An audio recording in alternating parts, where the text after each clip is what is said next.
Bonjour à tous. Lecture du grand secret de la psychanalyse. Troisième partie. La destruction du cogito. La tradition islamique sert de manuel à l'enseignement de Lacan. Lacan s'en sert pour la direction de l'expérience analytique, mais il s'en sert aussi pour le concept de sujet. Ce qui est aussi islamique chez Lacan, c'est sa conception du sujet. Le concept de sujet qu'introduit Lacan dans la psychanalyse n'est pas du tout un concept freudien. Le concept de sujet, tel qu'on le trouve dans l'enseignement de Lacan, il faut le savoir, c'est un concept qui a déjà été problématisé par Ibn Sina et Ibn Rushd. Le mieux sans doute, pour aborder cette question, est de prendre en compte ce que Alain de Libera appelle la translatio studiorum. Car en effet, on oublie trop souvent que c'est Avicenne, non Aristote, qui a initié l'Occident à la philosophie. Alain de Libera, Pensée au Moyen Âge, Paris, Seuil, 1980, page 91.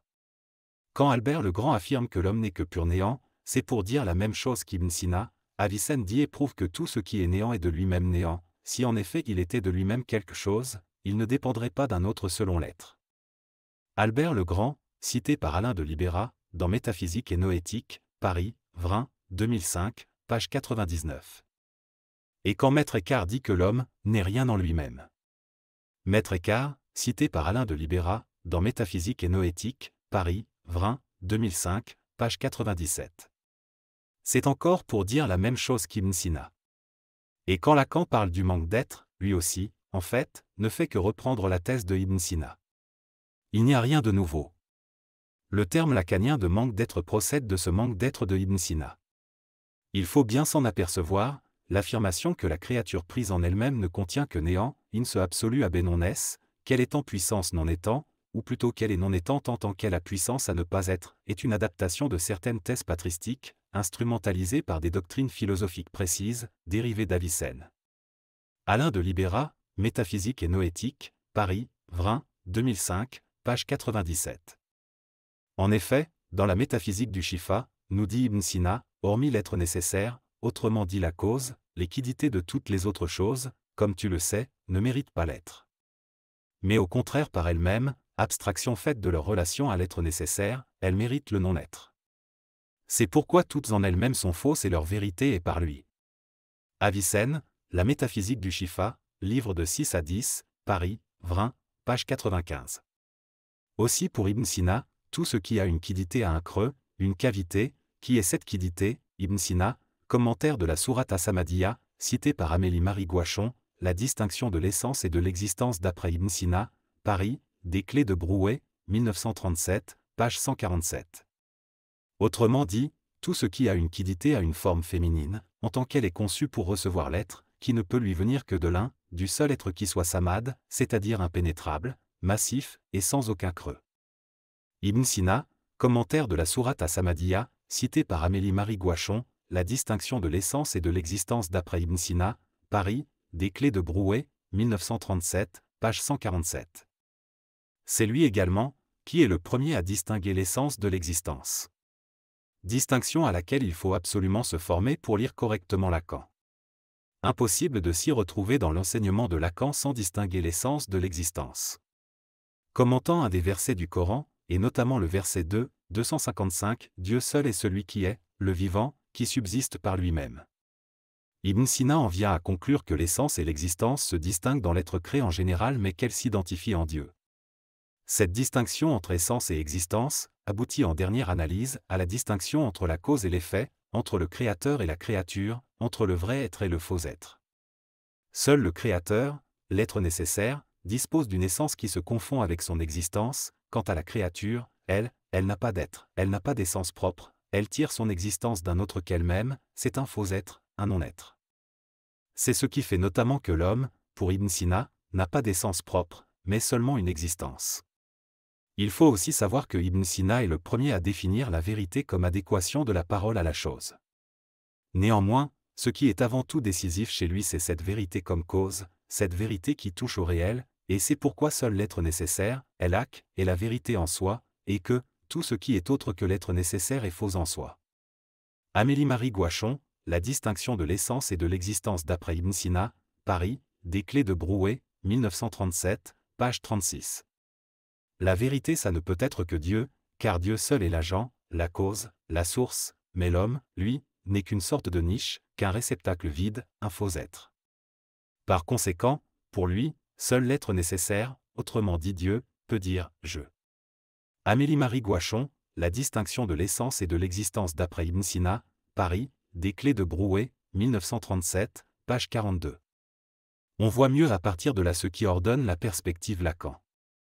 On comprend mieux pourquoi, le sujet, Lacan le conçoit comme un manque à être, comme le négatif de tout ce qui est l'être, comme une non-essence.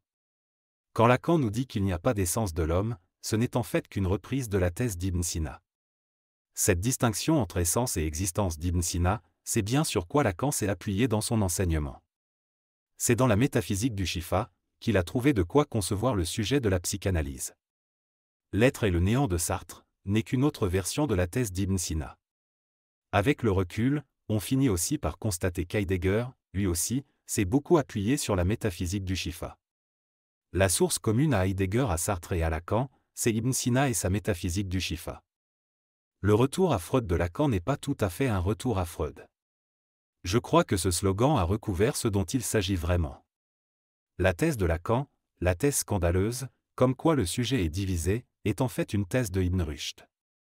C'est par là que Lacan en viendra à reconnaître que le sujet n'est que division, qu'il ne se constitue primordialement que comme divisé.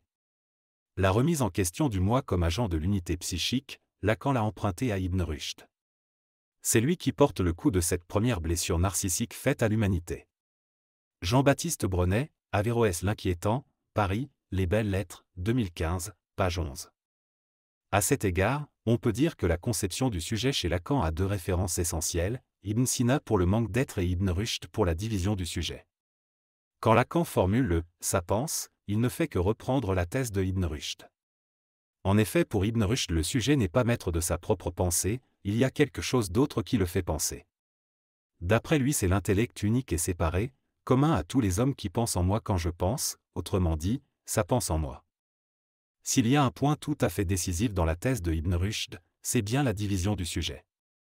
Voilà par exemple ce qu'il peut écrire dans son commentaire sur le De Anima d'Aristote. Tu dois savoir que le rapport de l'intellect agent à cet intellect est comme le rapport de la lumière au diaphane et que le rapport des formes matérielles à cet intellect est comme celui de la couleur du diaphane.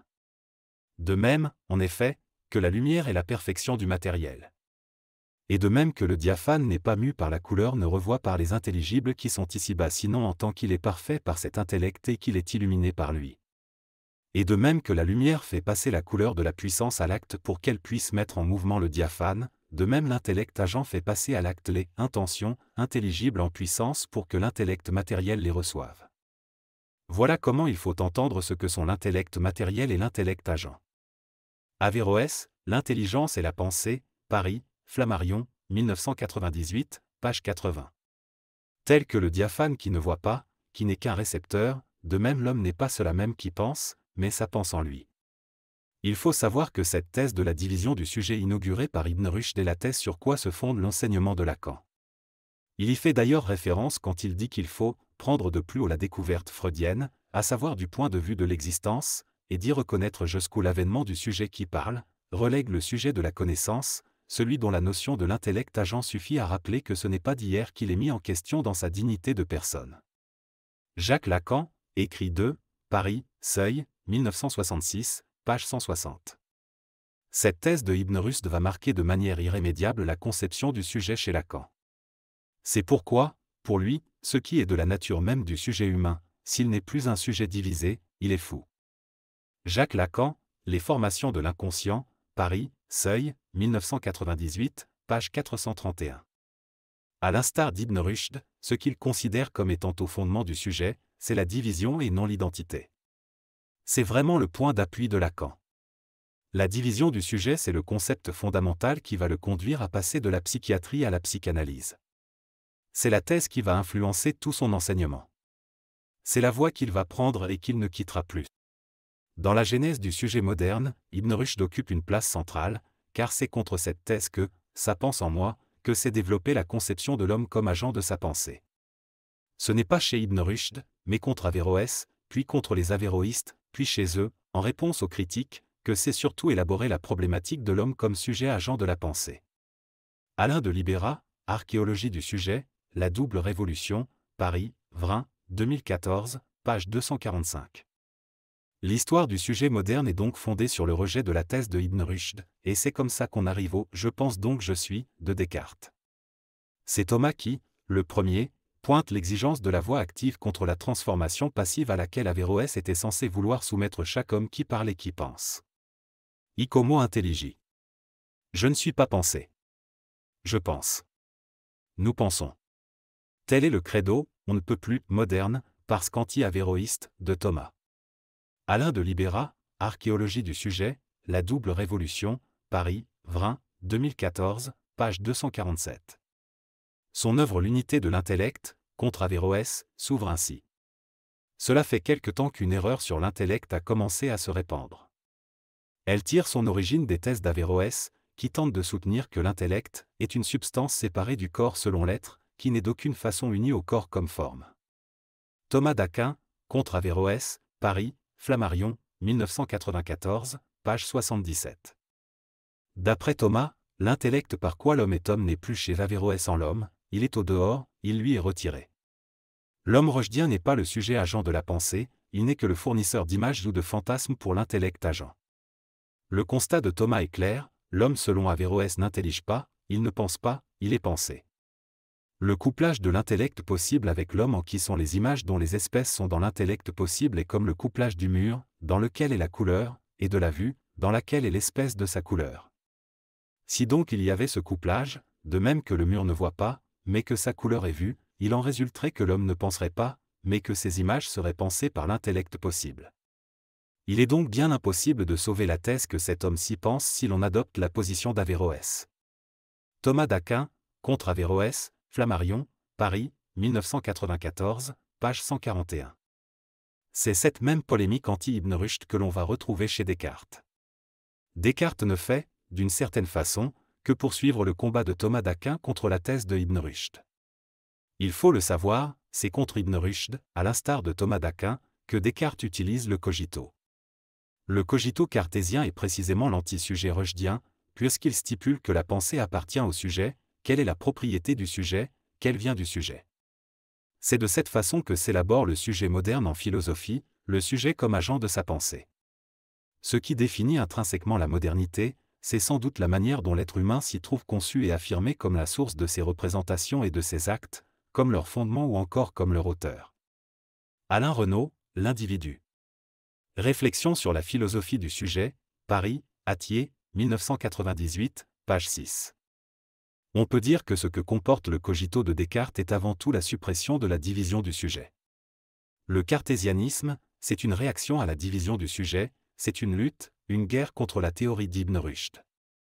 L'argument du pilote et du navire est essentiellement utilisé contre la thèse rushdienne. La nature m'enseigne aussi, par ses sentiments de douleur, de faim, de soif, etc., que je ne suis pas seulement logé dans mon corps, ainsi qu'un pilote en son navire, mais, outre cela, que je lui suis conjoint très étroitement, et tellement confondu et mêlé que je compose comme un seul tout avec lui.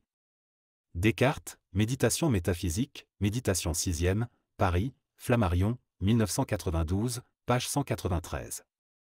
L'argument du pilote et du navire est un classique, on le trouve déjà chez Ibn Rushd. Par là, Alexandre infirme, la thèse, affirmant que parmi les perfections premières de l'âme il y a une perfection séparée, comme on le dit du pilote et du navire.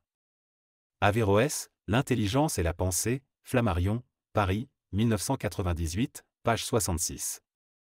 On le retrouve aussi chez Thomas d'Aquin contre Ibn Rushd, donc, une fois établi que l'âme est caractérisée par l'activité végétative, sensitive, intellective et par le mouvement, il entreprend de montrer que, dans toutes ses parties, l'âme n'est pas unie au corps comme le pilote au navire, mais comme une forme.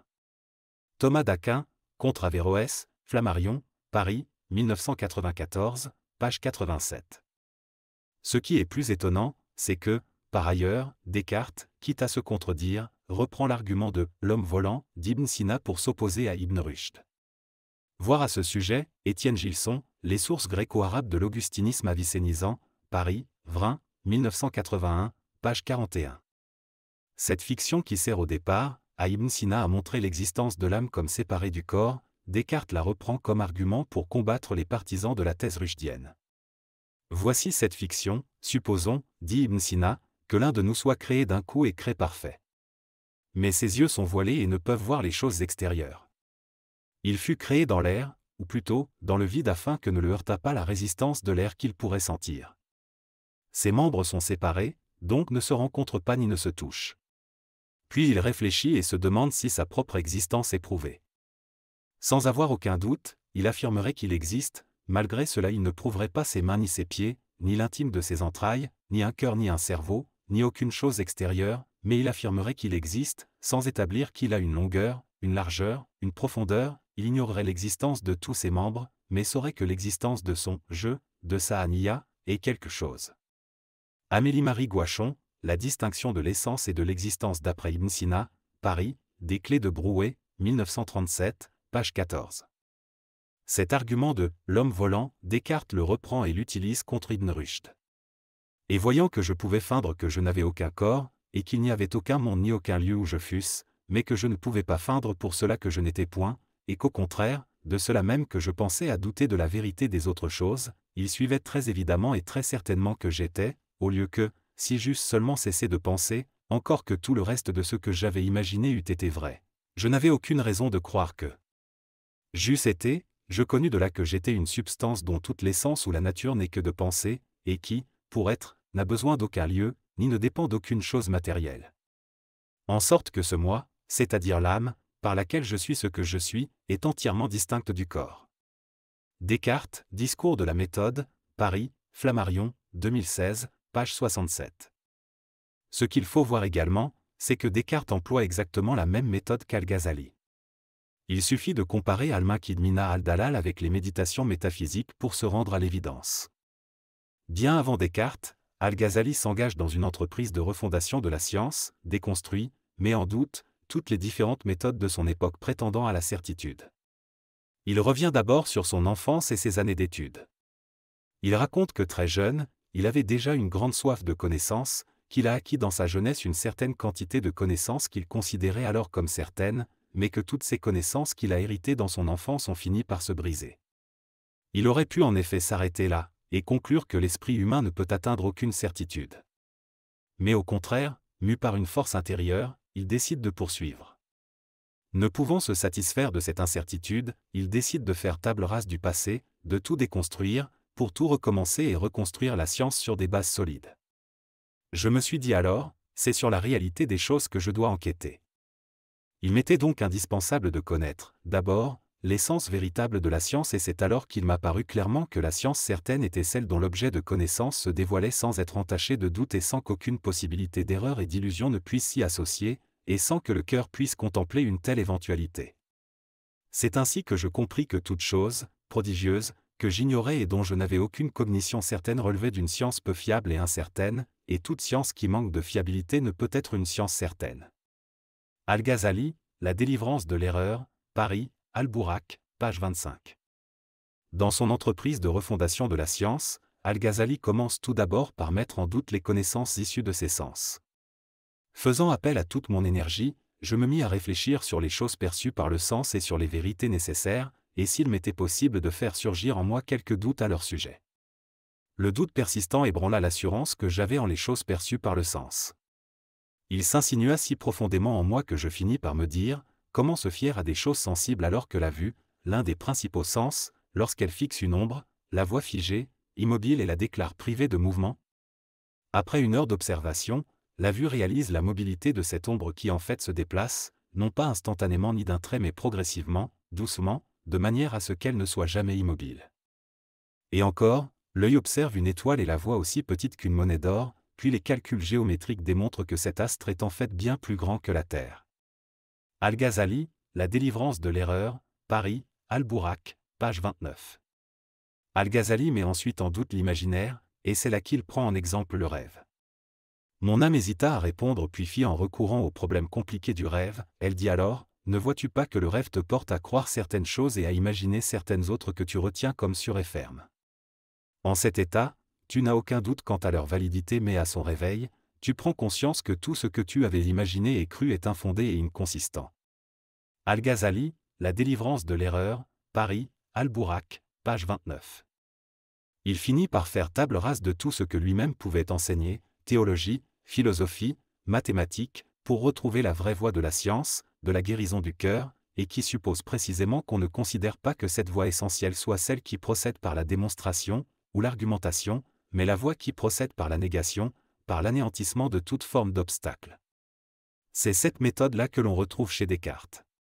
Descartes va se servir de Thomas d'Aquin, mais aussi de Ibn Sina et d'Al-Ghazali pour combattre la thèse de Ibn Rushd.